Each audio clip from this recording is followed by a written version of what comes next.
Have you ever turned up at a fancy dress party and been the only one in fancy dress?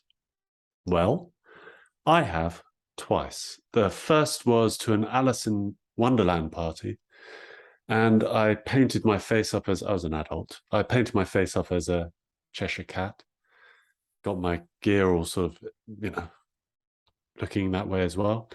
And I showed up, and nobody else made the effort. Nobody. So I spent the whole afternoon with people I didn't know that well, with me with this rather badly done Cheshire cat. The second experience was really rather beautiful, even though it brought out some of the similar feelings of discomfort that the first one did. I was invited to a wedding in Miami, a Cuban wedding, and my partner at the time told me I had to get the traditional dress because everybody would be wearing it. A particular type of trousers, a particular type of shirt called a gayabera, and a hat, Panama hat. And so we went and we found the stuff, and, I felt pretty good, and we rocked up to the wedding. And I was the only person wearing that outfit, apart from a 7-year-old boy who was also wearing exactly the same color of trousers, shirt, and hat. Now, this was a long time ago when my social anxiety was still quite high, as was the other experience. And what it did was it actually really made me feel very, very uncomfortable. I felt very awkward. I drifted away from being able to be present with people and really chat with people. I felt uncomfortable. That's one way that my system knew to deal with it. And it's a totally valid way given the resources that I had. But now, having done the work I have, it's extraordinary to look back at those times and to actually think through, what could I have done? What might I do now if I found myself in a similar situation?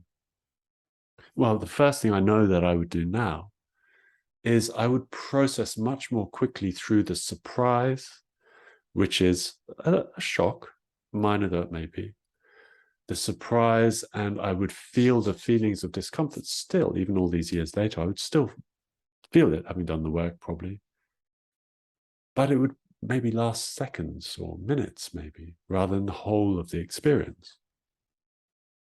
And I would also very much more quickly be able to get through to a place of ease, and even maybe turn it into something which becomes humorous, like it really is wonderful to be showing up to a wedding and have a ready-made mini me there.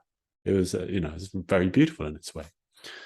So that kind of shows how easy it is to encounter a trigger, and also the kind of way that we can work to actually, over time, develop the skills so we can manage triggers better, so that they don't affect us, they don't impact us in that same way. It's not that the patterns disappear completely. Sometimes they do, more or less, but very often they just, it's like they get turned down so low that they're not even an issue. And we have enough space to allow ourselves to really enjoy even the humbling of showing up with completely the inappropriate outfit or decoration on our faces. So that's how we can look at triggers, and how we can actually start to become more easy with the fact that we do get triggered. It's still going to go on, and we can just continue getting better and better and better at dealing with them.